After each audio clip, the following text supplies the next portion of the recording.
Hello everyone, आज हम इस वीडियो में करने वाले हैं चैप्टर नंबर 8 ट्रिग्नोमेट्री के important questions class 10 for the CBSE as well as for the Punjab board. तो मैं एनसीईआरटी बुक के इंपॉर्टेंट क्वेश्चन बताने वाली हूँ इसमें। इसका कंसेप्ट क्लियर करने के लिए ट्रिग्नोमेट्री चैप्टर का तो आप मेरे टॉपिक की वीडियोस देख सकते हैं, उसमें से आपको टॉपिक्स क्लियर हो जाएंगे।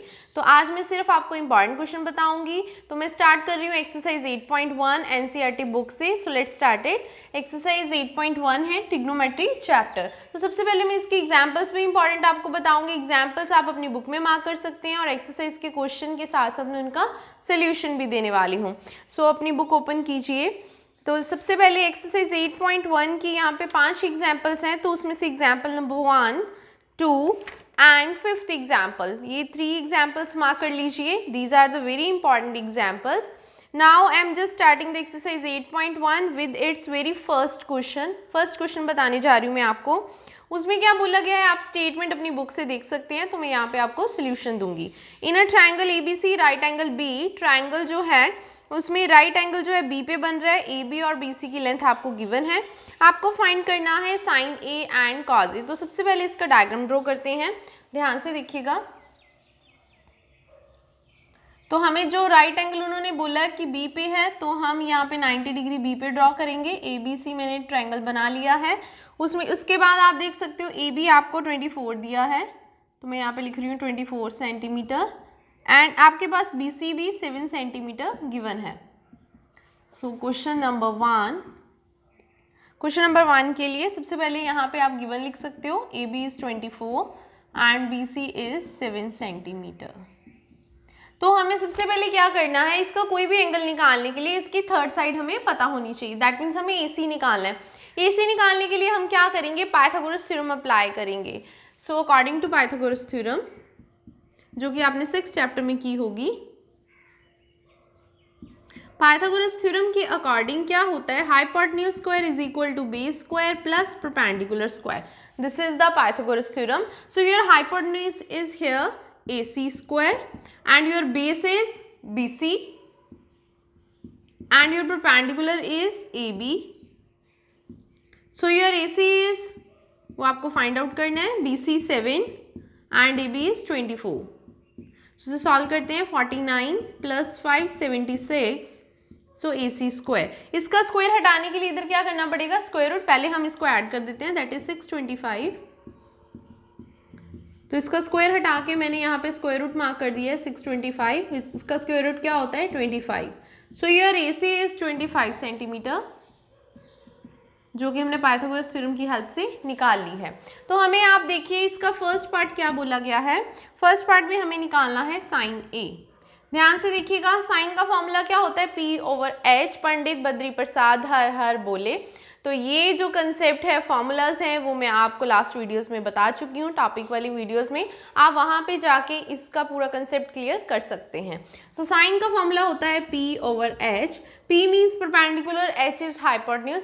हेयर A, उन्होंने क्या बोला हुआ है, एंगल कौन सा निकालना है। ये बहुत ही इंपॉर्टेंट पॉइंट है, ध्यान से देखिएगा। A एंगल बोला हुआ है, तो दैट मीन्स ये वाला एंगल फाइंड आउट करने को बोला है। तो उसका बेस ये वाला हो जाएगा और परपेंडिकुलर ये हो जाएगा। हाइपोटेन्यूज कभी भी चेंज नहीं होता।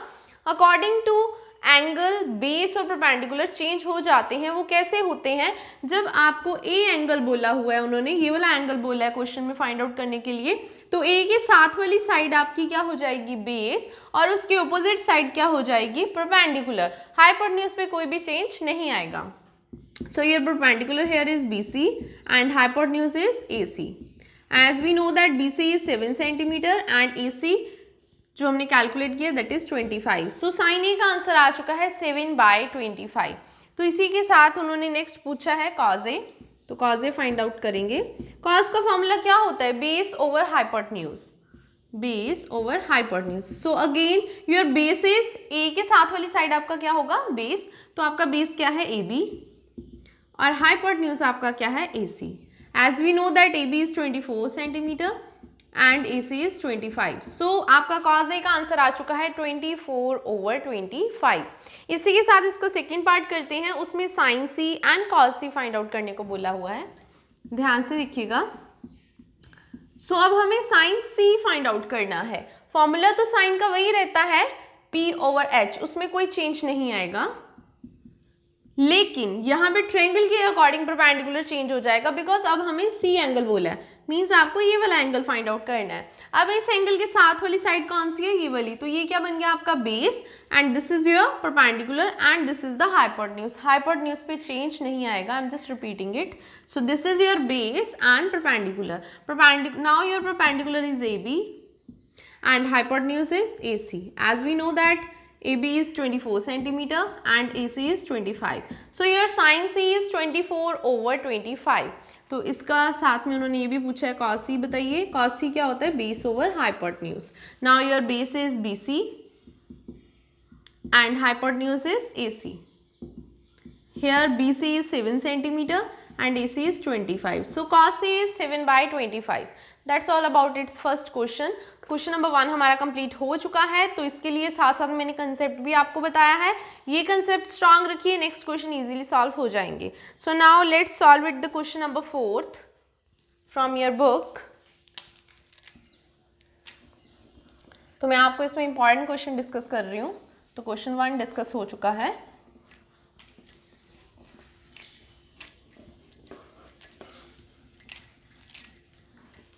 नाउ इंपॉर्टेंट क्वेश्चंस हैं हमारे, उसका मैं आपको सेकंड क्वेश्चन बताने वाली हूँ, लेकिन from your NCERT book it is the question number 4 from exercise 8.1। So here is the fourth question is given है 15 cot A is equals to 8 and you have to find sin A and secant A. sin A और secant A। देखिए यहाँ से 15 को हम इस तरफ divide कर सकते हैं, सो इट बिकम्स 8/15। लेकिन सबसे पहला क्या होता है इस क्वेश्चन में कि हमें फिगर ड्रॉ करनी है। फिगर कैसे ड्रॉ करनी है, किस पे राइट एंगल आएगा किस पे नहीं, वो यहाँ से क्लियर हो जाएगा। ध्यान से देखिएगा, तो मैं एक राइट एंगल ट्रायंगल ड्रॉ कर रही हूँ। हमें ए एंगल उन्होंने गिवन दिया है, ए गिवन दिया है ना, तो कोशिश कीजिए जब भी कोई एंगल गिवन है उसे यहाँ पे ड्रॉ कीजिए। ए यहाँ पे मैंने ले लिया, बी यहाँ पे सी, क्योंकि जो एंगल गिवन है आपका बेस ताकि यही बने, तो आपने ए को नीचे वाली साइड पे लेना। आप यहाँ पे भी ले सकते थे, यहाँ पे नहीं ले सकते थे, because it is a 90 degree, तो 90 डिग्री वाले एंगल कभी भी गिवन नहीं होते, ठीक है जी। तो कॉट ए, कॉट का फॉर्मूला क्या होता है, base over perpendicular. So your base is 8 centimetre, metre तो कुछ लिख नहीं सकते, गिवन नहीं है, तो आप 8 लीजिए, क्योंकि ये बेस ओवर परपेंडिकुलर की रेशियो होती है, तो आप डायरेक्ट 8 ले सकते हैं। परपेंडिकुलर 15 और हाइपोटेन्यूज हमें फिर से नहीं पता, तो now I am just using here the Pythagoras theorem. According to Pythagoras theorem, Pythagoras theorem क्या कहती है, AC square means hypotenuse square is equal to BC square plus AB square. Your BC is 15 and your AB is here 8, so it is 225, it is 64, so here it is 289, it is AC square. Square हटाने के लिए हम क्या करेंगे, square root. सो 289 का square root क्या होता है, 17, and your hypotenuse is 17 here, तो यहाँ पे 17 लिख देते हैं। नाउ अब हमें क्या करना है, साइन ए और सीकेंट ए निकालना है, वो हम इजीली निकाल सकते हैं। साइन का फॉर्मूला क्या होता है, परपेंडिकुलर बाय हाइपोटेन्यूज। ए निकालना है तो ये वाला बेस होगा, ये वाला क्या होगा, परपेंडिकुलर, तो परपेंडिकुलर आपका क्या है, BC, और हाइपोटेन्यूज आपका क्या है, AC, and here your BC is 15 and AC is 17, so your sine A is 15/17। Next क्या पूछा उन्होंने, सीकेंट A। सीकेंट का फॉर्मूला क्या होता है, H/B, तो ये फॉर्मूले तो आपको टॉपिक वाली वीडियो से क्लियर करने पड़ेंगे। H is hypotenuse that is AC here and base is AB, and your AC is 17 and base is 8 here. So your answer for the secant A is the 17/8. That's all about the question number 4 from the exercise 8.1 from NCERT book. तो ये मैंने यहाँ पे 2 important question बता दिए हैं। Now I'm just going to solve here the question number 5th. So ध्यान से देखिएगा, question 5th solve कर रहे हैं हम आपके NCERT book में से।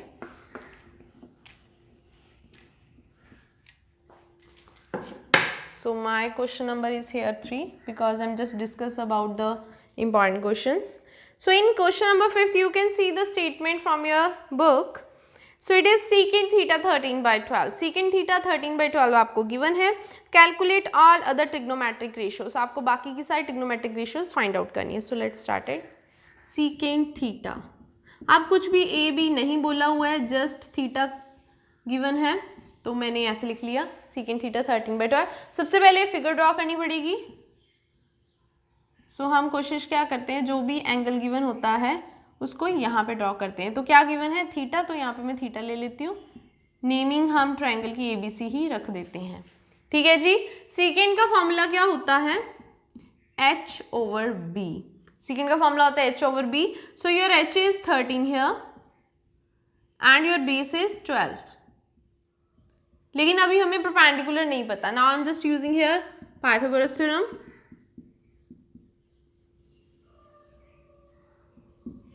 पाइथागोरस थ्योरम के अकॉर्डिंग क्या हो जाएगा, AC square is equal to AB square plus BC square, that is hypotenuse square is equal to perpendicular square plus base square. लेकिन AC हमें पता है 13 स्क्वायर, AB हमें नहीं पता, कैलकुलेट करना है. BC is 12 square. So it is 169. So it is 144. Taking on this side, subtract it, you will get AB square that is 25.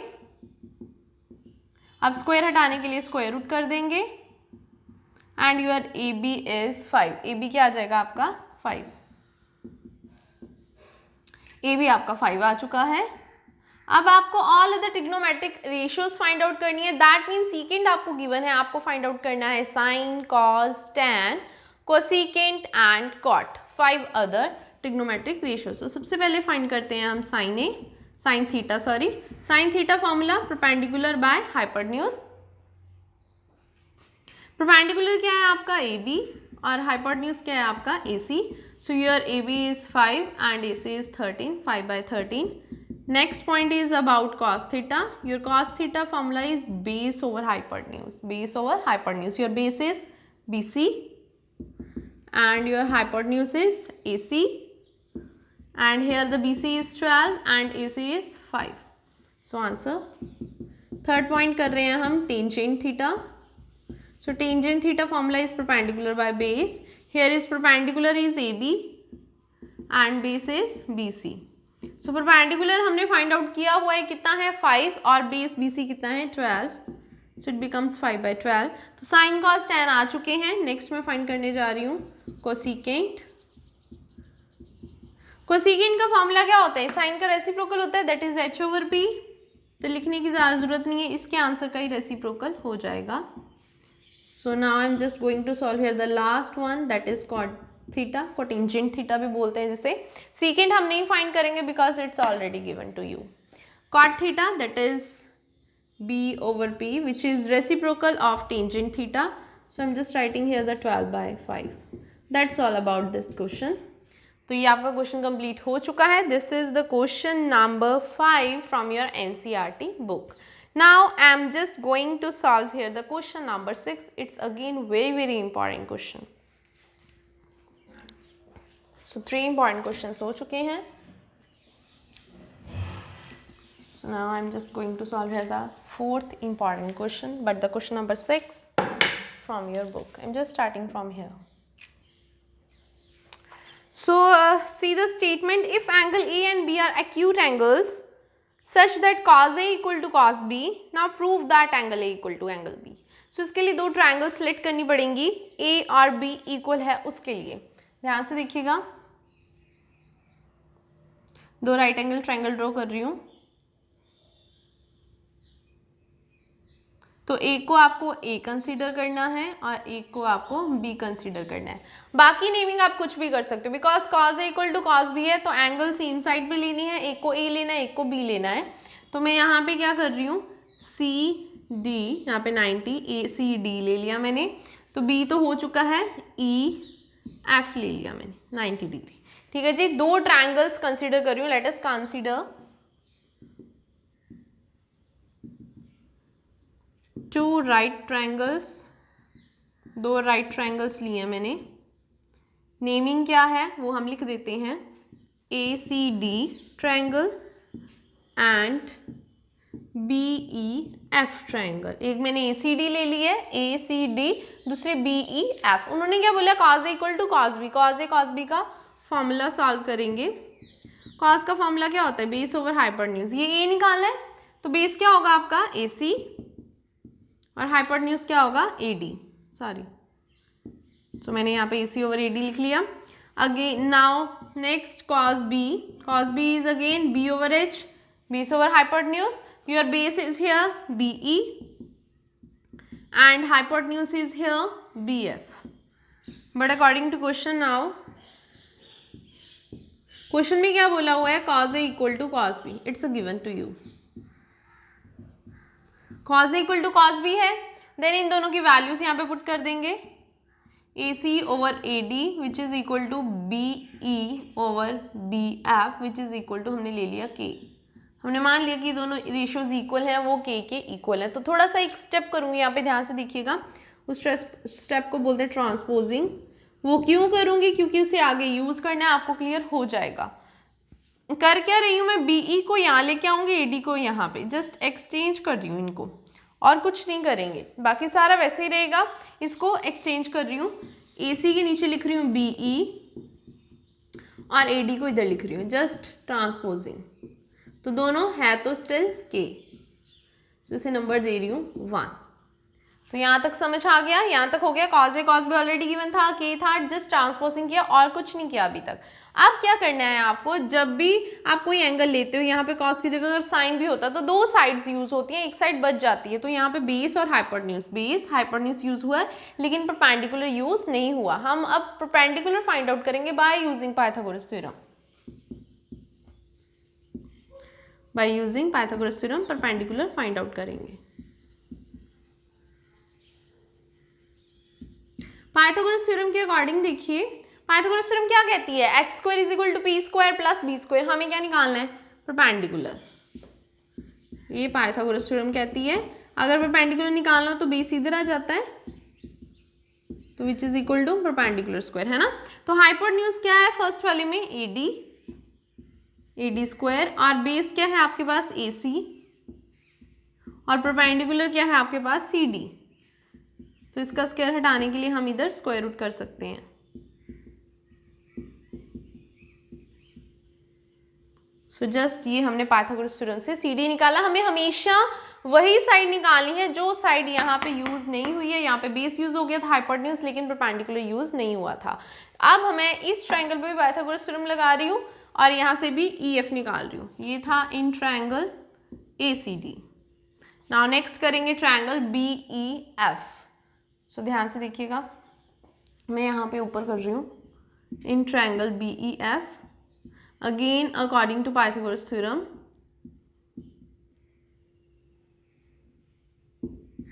Pythagoras theorem के अकॉर्डिंग मैं डायरेक्ट लिख दूंगी perpendicular square is equal to क्या होता है, h square minus b square. Here is a perpendicular that is EF square, base is BF and minus base, sorry, hypotenuse is BF, not a base, and base is BE. So here is EF निकालना है तो इसका square root आ जाएगा, ये आ गया। यहाँ से हमने EF निकाला है और यहाँ से हमने CD निकाला है। हमें दोनों को अब नेक्स्ट स्टेप में करना है डिवाइड। इसे नंबर आप यूज कर सकते हैं, इसे नंबर 2 डाल दो, से नंबर 3। अब हम इसको डिवाइड करेंगे 2 को 3 के साथ, देन देखेंगे क्या कैंसिल हो रहा है। सो इसके लिए मुझे थोड़ा सा यहाँ से इरेज करना पड़ेगा, मैं इरेज कर रही हूँ, ध्यान से देखिएगा। आई होप यहाँ तक आपने कर लिया होगा। सो मेरा नेक्स्ट स्टेप है 2 को 3 से डिवाइड करना है, ध्यान से देखिएगा। Divide 2 by 3। तो इसके लिए मैंने क्या किया, CD को डिवाइड कर दिया EF के साथ।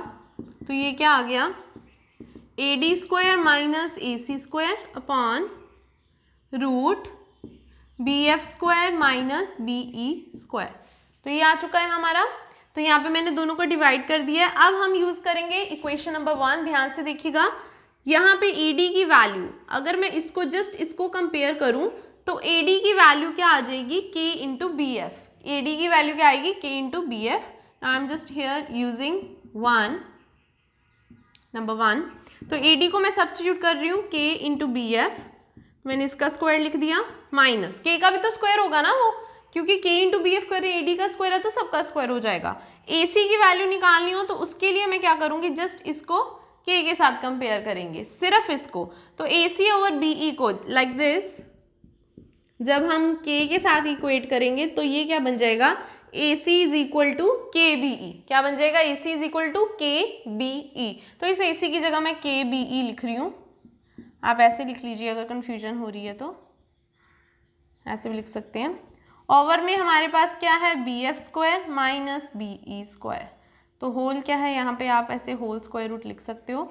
अब इनके जो स्क्वायर्स अगर मैं ओपन करूँगी तो दोनों में K स्क्वायर आएगा, K स्क्वायर हम कॉमन ले सकते हैं, कुछ इस तरह से। देखो अब आप ये देख सकते हो ऊपर और नीचे सेम चीज क्लियर हो गई है, ये हम कैंसिल कर सकते हैं। K स्क्वायर का रूट क्या होता है, दैट इज K हेयर। तो आप देख सकते हैं CD बाई EF भी K के इक्वल आ गया, दो साइड्स ऑलरेडी K के इक्वल थी, यहाँ पे मैं नंबर डाल रही हूँ 4 फ्रॉम 1 एंड 4 हेयर। इसके लिए मैं इरेज करके यहाँ पे सॉल्व करती हूँ, मैं इसे इरेज कर रही हूँ, ध्यान से देखिएगा, क्वेश्चन डिफिकल्ट नहीं है, बहुत ही इजी है। Now from equation number 4 and 1, very last step, 1 and 4 लिख लो, 4 एंड 1। इसके अकॉर्डिंग ये दो साइड्स K के इक्वल थी, हमने इसकी third side that is CD by EF भी K के इक्वल प्रूफ कर दी। तो इसके अकॉर्डिंग क्या हो गया यहाँ पे, AC over BE, AD over BF, और यहाँ पे क्या आ गया, CD ओवर EF। तो सारी साइड्स क्या आ गई, K के इक्वल। तो according to theorem from the chapter number 6, एक थ्योरम है हमारी सिमिलर ट्रायंगल वाली, तो उसके अकॉर्डिंग क्या होता है कि अगर किसी ट्रायंगल की साइड्स की रेशियो इक्वल होती है तो वो ट्रायंगल्स क्या होती हैं, सिमिलर ट्रायंगल्स। ये आपने लास्ट क्लासेस में भी थ्योरम देखी होगी। तो according to this therefore triangle ACD similar to triangle BEF, क्योंकि इनकी साइड्स की रेशियो क्या है, इक्वल, तो ये ट्रायंगल्स हो गई हैं सिमिलर। सिमिलर ट्रायंगल्स के सारे एंगल्स क्या होते हैं, इक्वल। देयरफॉर हमें क्या प्रूफ करना था, यहाँ पे आप देख सकते हो क्वेश्चन में A एंगल B के इक्वल प्रूफ हो जाएगा, हैंस प्रूव्ड। हमें यही प्रूफ करना था कि एंगल A को एंगल B के इक्वल प्रूफ कीजिए। So that's all about this question number 6 from your book, but here it's my important question number 4। तो ये मैंने आपको क्वेश्चन नंबर 6 बता दिया था, देखने को डिफिकल्ट है, क्वेश्चन डिफिकल्ट नहीं है, अगर आप अच्छे से समझोगे तो it's a very important question. Now I am just going to solve the next question, that is the question number 8 here from your book. इसके लिए मैं इसे इरेज कर रही हूँ।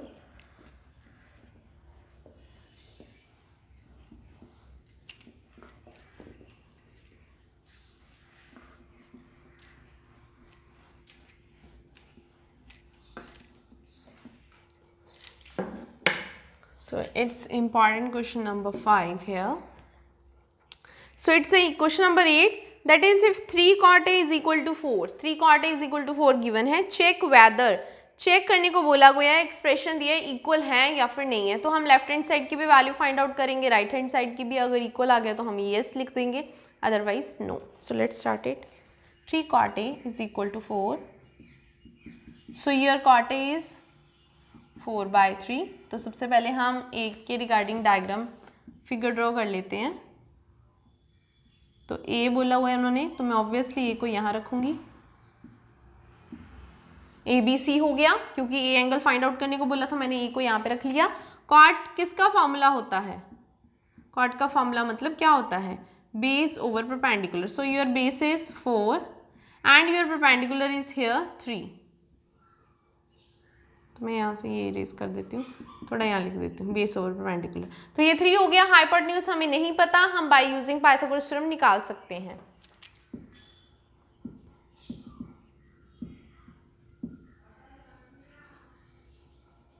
पाइथागोरस थ्योरम के according your AC square is equal to AB square, sorry AC square is AB square plus BC square, ठीक है। Hypotenuse square is equal to perpendicular square plus base square. AC हमें नहीं पता as it is, लेकिन AB हमें पता है, that is 4 square plus 3 square, 16 plus 9 that is 25। So AC का स्क्वायर हटा के इधर स्क्वायर रूट कर देंगे, that is 5। So your AC is 5। AC 5 आ चुका है। अभी मैं इसकी left hand side right hand side solve करूंगी। उसके लिए left hand side right hand side में आप देख सकते हो हमें tan A cos A sin A की नीड है, तो हम पहले वो निकाल लेंगे। सो मैं यहाँ पे सॉल्व कर रही हूँ। tan A is perpendicular by base. Your perpendicular is here 3 and base is 4. And for the sin A, formula is P over H, perpendicular by hypotenuse. Here perpendicular is 3 and hypotenuse अभी हमने find किया, that is 5. 3 over 5. And again now next cos A, B over H. Your base is 4 and hypotenuse is 5. तो हमने sin A, cos A, tan A सबकी values निकाल रही हैं। तो अब हम इजीली इसकी लेफ्ट हैंड साइड सॉल्व करेंगे, that is 1 minus tan square A over 1 plus tan square A। तो हम यहाँ पे tan की वैल्यू सब्सटीट्यूट करने जा रहे हैं। tan की वैल्यू क्या है 3/4, यू कैन सी दिस। तो मैं इसका स्क्वायर करने जा रही हूँ। डिनोमिनेटर में भी 3/4 है, बस पॉजिटिव आ चुका है। तो इसे सॉल्व करेंगे तो क्या बन जाएगा 1 minus 9 over 16 here, 1 plus 9/16 here. So you can taking LCM here. क्या कर सकते हैं हम, एलसीएम लेंगे numerator as well as in denominator. So it becomes 16 minus 9, 16 plus 9 over 16। You can cancel कर सकते हो आप। 16 में से 9 सब्ट्रैक्ट कर दिए तो कितना आ गया 7। 16 में 9 ऐड कर दोगे तो 25। तो 7/25 आ गई आपकी left hand side. I am just going to solve here the right hand side. तो राइट हैंड साइड देख लेते हैं क्या है। राइट हैंड साइड है cos square A minus sin square A। So your cos A is 4/5 and the sin is 3/5. So 4 square is 16 over 25 minus 9 over 25. So you can take LCM here. So 16 minus 9. 16 में से 9 subtract करेंगे, it becomes 7/25.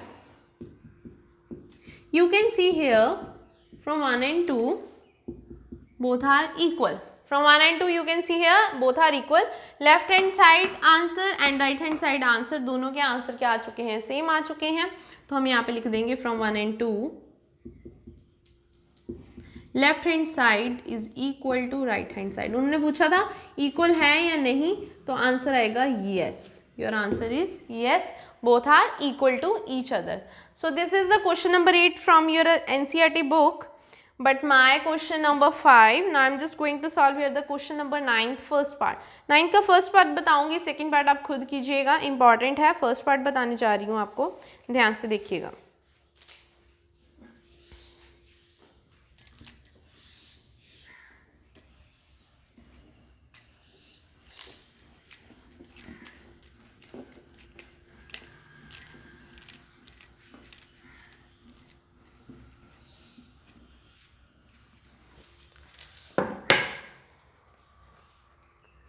Next question, question number 9.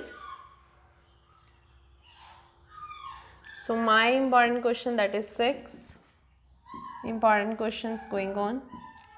So this is the question in triangle। उन्होंने बोला है question number 9 में in triangle ABC right angle at B पे बोला है, तो हम B पे राइट एंगल ड्रॉ कर लेंगे। सॉरी,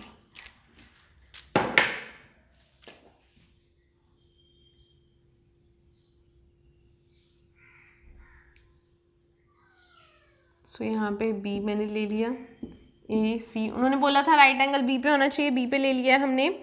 नेक्स्ट उन्होंने बोला tan A 1/√3 है, tan A की वैल्यू है 1/√3। We know that tan A is perpendicular by base, so your perpendicular is 1 here and your base is √3 here. You have to just find out here hypotenuse। आपको hypotenuse निकालना है AC by using Pythagoras theorem। I am just using Pythagoras theorem. Question बहुत ही easy है, बहुत ही easy है trigonometry, अगर आप ध्यान से करें So according to Pythagoras theorem, AC square is equal to AB square plus BC square. That is hypotenuse square is equal to perpendicular square plus base square. So here AB is here 1 and BC is root 3. So it is 1 plus 3, that is 4. So square हटाने के लिए square root करेंगे, that is 2. तो AC क्या आ चुका है आपका 2 आ चुका है. अब आपको करना क्या है इसके लिए, very first part sign A cos C plus cos A sign सी. अब थोड़ा ध्यान से देखिएगा, साइन ए, साइन का फॉर्मूला क्या होता है, यहाँ मैं जस्ट फॉर्मूला लिख रही हूँ, perpendicular by hypotenuse base over hypotenuse, base over hypotenuse perpendicular by hypotenuse. लेकिन अब थोड़ा सा चेंज आएगा क्योंकि एक ए है, दूसरा क्या है सी है.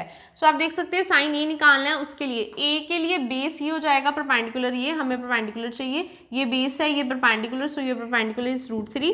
हाइपोटेन्यूज पे चेंज नहीं आएगा, वो 2 ही रहेगा, तो वो 2 आ गया.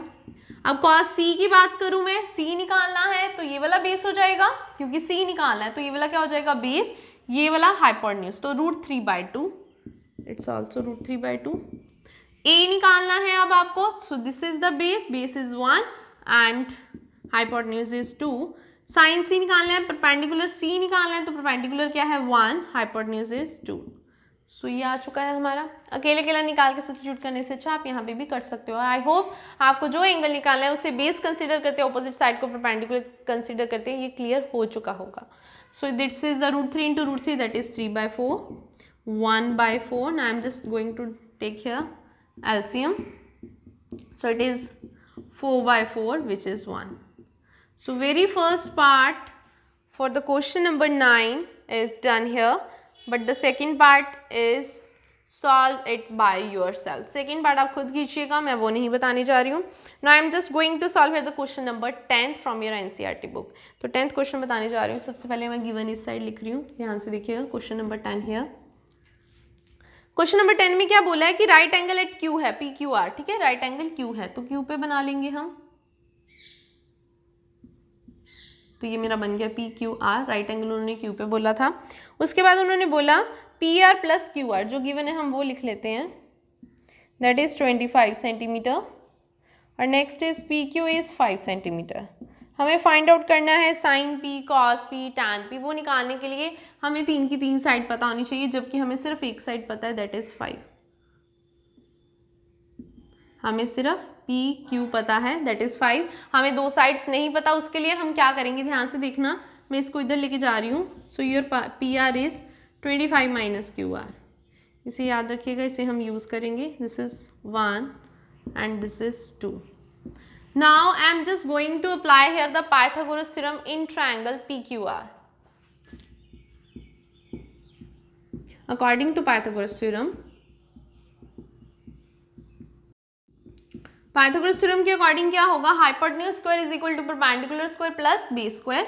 सो your hypotenuse is here PR square and perpendicular is PQ and base is QR. Now I am just using here 1 and 2 point, using 1, 2.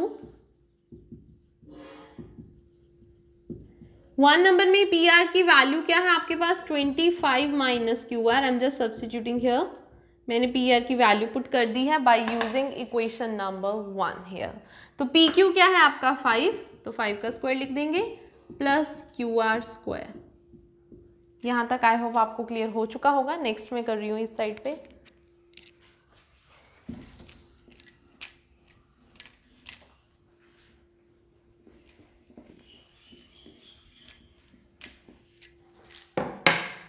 सो इसके बाद यहाँ पे मैं क्या करने वाली हूँ, आइडेंटिटी अप्लाई करूँगी, A minus B whole square. You can see here that is 25 square A square plus B square minus 2AB. तो मैंने आइडेंटिटी अप्लाई कर दी है. Here is 25 plus QR square, so same as it is, 5 square is 25. तो आप ये देख सकते हैं QR square cancel to each other, cancel हो चुका है. तो यहाँ पे आ गया 625 minus 2 into 25, that is minus 50 QR which is equal to 25.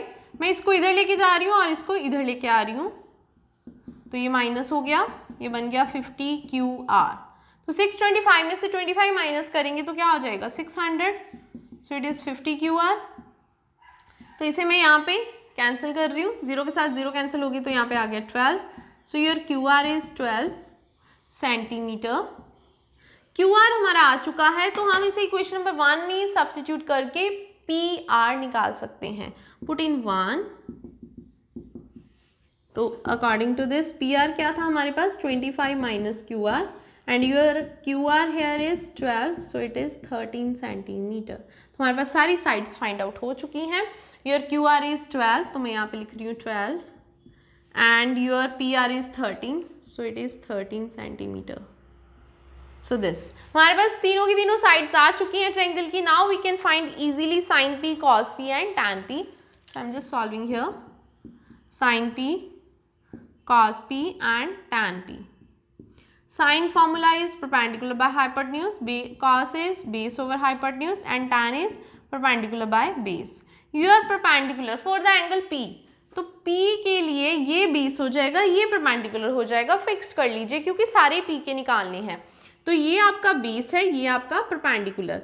तो बेस क्या है आपका 5 और परपेंडिकुलर क्या है आपका क्यू आर. तो मैं यहाँ पे लिख देती हूँ Q R, hypotenuse is P R. And your QR is here 12 by 13. So its answer is 12 by 13. And your base is according to P. Base is PQ and hypotenuse is PR. So it is 5 by 13. So here is the perpendicular, that is PQ. Sorry, tan P के लिए perpendicular is QR and the base is PQ. So here QR is 12 and 5. That's all about this question. Question number 10 from your NCERT book. This is the exercise 8.1. मैंने exercise 8.1 के सारे important आप question आपको बता दिए हैं, plus उनके solutions भी बता दिए. I hope आपको समझ में आए होंगे.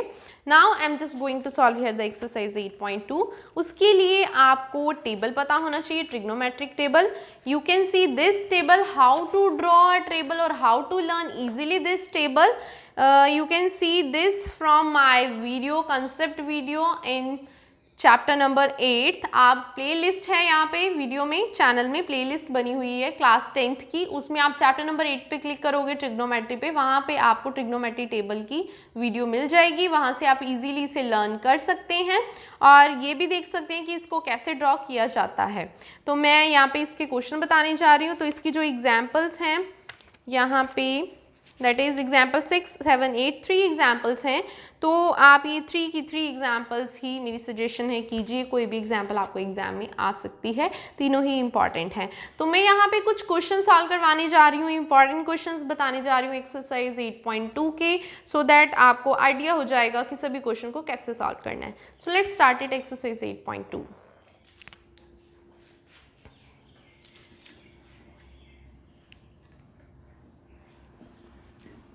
हमने एक्सरसाइज 8.1 के इंपॉर्टेंट क्वेश्चंस कर लिए हैं. Now we are going to solve 8.2 here.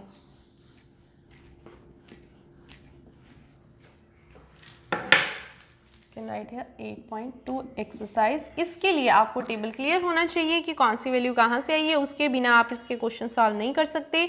अगर किसी को टेबल नहीं आता वो मेरी वीडियोस पे जाके देख सकता है टेबल कैसे ड्रॉ किया जाता है. Now important question number 8. 7 important questions हमने 8.1 एक्सरसाइज में किए थे, अब हम 8.2 में से कर रहे हैं. तो सबसे पहले मैं आपको क्वेश्चन नंबर 1 का फर्स्ट पार्ट ही बता रही हूँ. Evaluate the following, very first part, that is sine 60 degree cos 30 plus sign 30 and cos 60 degree. इसके लिए हमें ये वैल्यूज लर्न हो जानी चाहिए. टेबल से देख के भी हम लिख सकते हैं, प्रैक्टिस से आपको लर्न हो जाएंगी. सो यार sine 60 is √3/2 and cos 30 sine 60 का ही रेसिप्रोकल होता है. सो मतलब सेम होते हैं, that is √3/2. Sine 30 is 1/2. cos 60 और 30 सेम होते हैं, रेसिप्रोकल, सेम एंगल पे होते हैं, ऑपोजिट एंगल पे सेम होते हैं. तो ये जस्ट वैल्यूज मैं टेबल से देख के आप फिल कर सकते हो. मैं वैल्यूज यहाँ पे फिल कर रही हूँ, आपको भी लर्न हो जाएंगी मेरी तरह प्रैक्टिस के साथ. सो √3 को √3 से किया 3/4, तो यहाँ पे आ गया 1/4. यहाँ पे मैं एलसीएम ले रही हूँ, आप देख सकते हैं. सो इसका आंसर आ चुका है 1. सो 1 इज़ द आंसर. तो मैं इसके और पार्ट भी सॉल्व करती हूँ. यहाँ पे मैं 4th पार्ट सॉल्व करने जा रही हूँ, that is sine 30 degree tan 45 degree. Just values put करनी है, it's a very easy exercise और उसे सॉल्व करना है।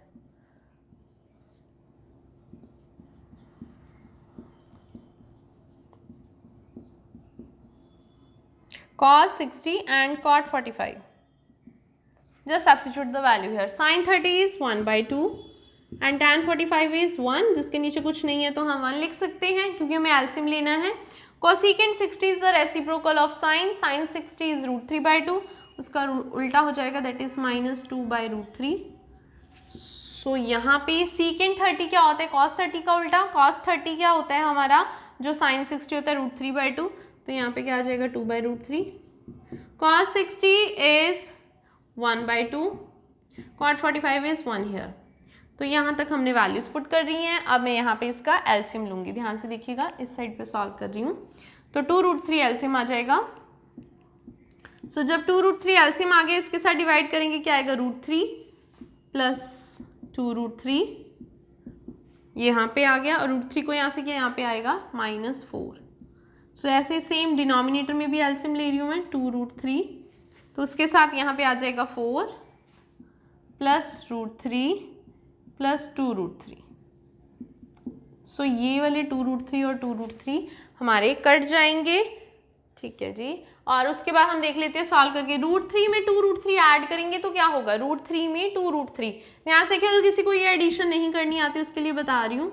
जिसके आगे कुछ नहीं होता, 1 होता है, इसे जब भी आपने प्लस करना है इसे आप सिंगल टाइम लेते हो। जैसे आप 5x में 7x प्लस करते हो 12x, x कॉमन हो जाता है, सिमिलर वे में यहाँ पे भी √3 कॉमन हो जाता है, तो 1 + 2 क्या हो गया? 3.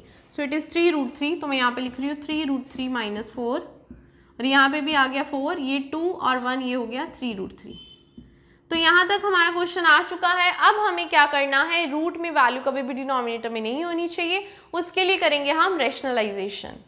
सो यहाँ पे रैशनलाइजेशन कर रही हूँ, उसके लिए हमें बीच का इसका साइन चेंज करना होगा, पॉजिटिव की जगह नेगेटिव, उसी से मल्टीप्लाई, उसी से divide. This process is known as rationalisation. You can note down it, it is a rationalisation. तो रैशनलाइजेशन में क्या होगा? ऊपर तो मैं मल्टीप्लाई करूँगी 3√3 को दोनों के साथ, तो मैं कुछ इस तरह से लिख रही हूँ।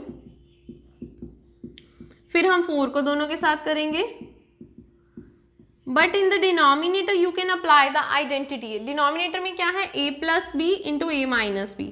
मैं आइडेंटिटी लिखती हूँ यहाँ पे, आई होप आप सबको आती होगी, that is a² - b²। This is the identity, a + b × a - b which is a² - b²। तो यहाँ पे आइडेंटिटी के अकॉर्डिंग क्या आएगा? a² - b²। तो यहाँ पे इनको मल्टीप्लाई और सॉल्व करेंगे। 3√3 को 4 से करोगे मल्टीप्लाई तो क्या आ जाएगा? 12√3। नेक्स्ट आएगा आपका 3 3 is 9, √3 को √3 से करोगे 3, 9 3 27। So here is -16, minus plus again 12√3. So denominator में क्या आ जाएगा? 4 का स्क्वायर 16, 3 का स्क्वायर 9, √3 का स्क्वायर क्या होगा? 3, तो 9 3 27। तो बाकी का मैं इस साइड सॉल्व करती हूँ।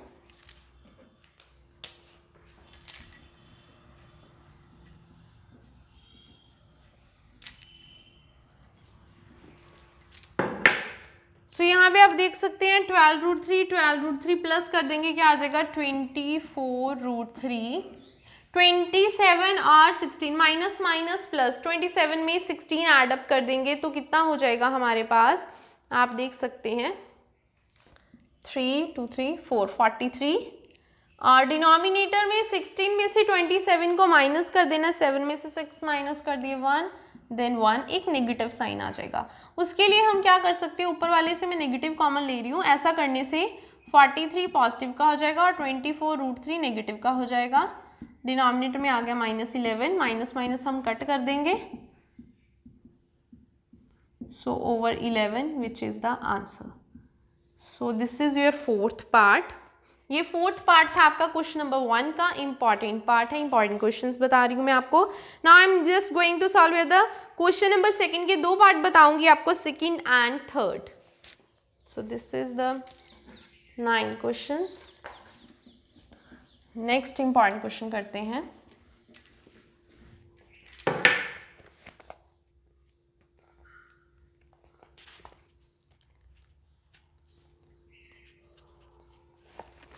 क्वेश्चन नंबर 9, क्वेश्चन नंबर 9 देखिएगा, क्वेश्चन नंबर 2 ही है आपकी बुक में से, उसका सेकेंड पार्ट बताने जा रही हूँ।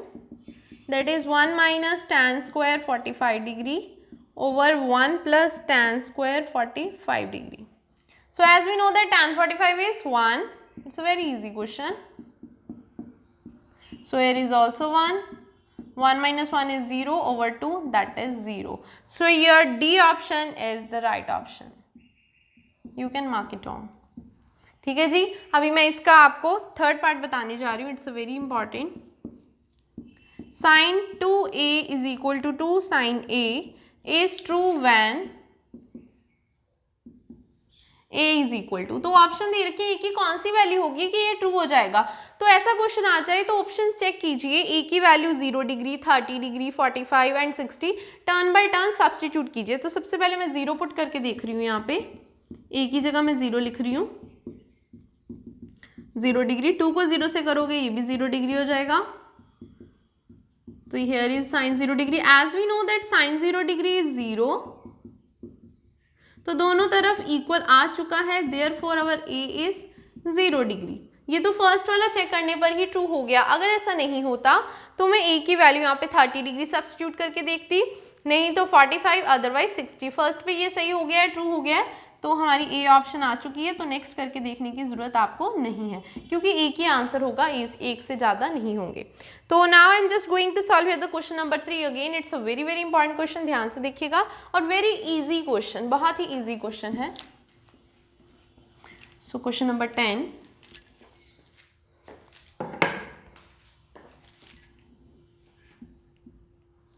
ध्यान से देखिएगा. इस क्वेश्चन में क्या बोला है, tan a प्लस बी दिया हुआ है, tan a माइनस बी आपको गिवन है, आपको a भी फाइंड करना है और a is greater than b है. ध्यान से देखिएगा, यहाँ पे tan की जगह sin cos b आ सकता है. आप मेथड क्लियर कीजिए, क्वेश्चन चाहे कोई भी आ जाए आपको क्लियर होना चाहिए.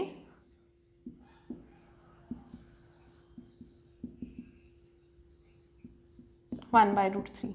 ध्यान से देखिएगा, √3 tan के टेबल में, जो हमारा टेबल होता है ट्रिग्नोमेट्री टेबल, tan की कौन सी ऐसी वैल्यू है जो √3 होता है, कौन से एंगल पे, 60 डिग्री पे. ठीक है जी, तो मैं √3 को लिख रही हूँ tan 60 डिग्री. तो मेरा tan कैंसिल हो गया. यहाँ पे क्या आ गया, tan a minus B. 1 by √3 कब आता है, 30 डिग्री पे. तो मैंने यहाँ पे भी tan को कैंसिल कर दिया. सो a माइनस बी क्या हो गया, 30 degree. So this is my second equation and my first equation is a plus b is 60 degree. This is our first equation. तो हमारे पास दो इक्वेशन आ चुकी हैं, a plus b 60 और a minus b 30. इसे सॉल्व करते हैं 1 and 2 by any method. मैं दोनों इक्वेशन को लिख रही हूँ और मैं दोनों को ऐड अप कर रही हूँ. तो ये मैंने कैंसिल कर दिया. a plus a 2b, 60 plus 30 that is 90. सो मैं 2 को 90 से कट कर रही हूँ. सो माई b इज़ 45 डिग्री है. तो b अगर 45 डिग्री आ चुका है, उसको आप इक्वेशन 2 में और आइदर इन इक्वेशन 1 में सब्स्टिट्यूट कीजिए, you will get the value of a है. तो इसको मैं पुट कर रही हूँ in 1. First equation a plus b is 45 which is equal to 60. Taking 45 on this side, 45 को 60 में से क्या कर देंगे, माइनस कर देंगे. तो a कितना आ जाएगा, 15. So your A is 15. Your final answer, A is 15 degree and B is 45 degree. That's all about the exercise 8.2. It's a very important question. Sin tan की जगह sin भी आ जाए, cos भी आ जाए, आप कर सकते हो. आपको जस्ट टेबल से ही देखना है कि उस साइड पे जो वैल्यू है वो कौन से एंगल पे आ रही है. जस्ट उसे लिखिए, कैंसिल कीजिए, फिर वैल्यूज लिख दीजिए और उसे सॉल्व कीजिए. ठीक है जी. तो ये तो थी आपकी एक्सरसाइज 8.1 एंड एक्सरसाइज 8.2. उसके मैंने इंपॉर्टेंट क्वेश्चन आपको बता दिए हैं. But in the exercise 8.3 due to कोविड-19 सिलेबस आपका रिड्यूस हो चुका है. तो 8.3 अब आपके सिलेबस में नहीं है, तो मैं इसके कोई भी आपको इंपॉर्टेंट क्वेश्चन नहीं बताऊंगी. Now I am just going to exercise 8.4. Exercise 8.4 के इंपॉर्टेंट क्वेश्चन देखने के लिए आप हमारी इस वीडियो का पार्ट नंबर 2 देख सकते हैं. ये था आपका पार्ट नंबर 1 ट्रिग्नोमेट्री के लिए. तो 8.1, 8.2 के सोल्यूशन आपको इसमें मिलेंगे. 8.4 के सोल्यूशन देखने के लिए आप हमारा पार्ट नंबर 2 जो ट्रिग्नोमेट्री इंपॉर्टेंट क्वेश्चन की वीडियोज़ का है वो आप देख सकते हैं. Thanks for watching this video. अगर आपको वीडियो अच्छी लगी हो, लाइक और सब्सक्राइब करें. Thank you.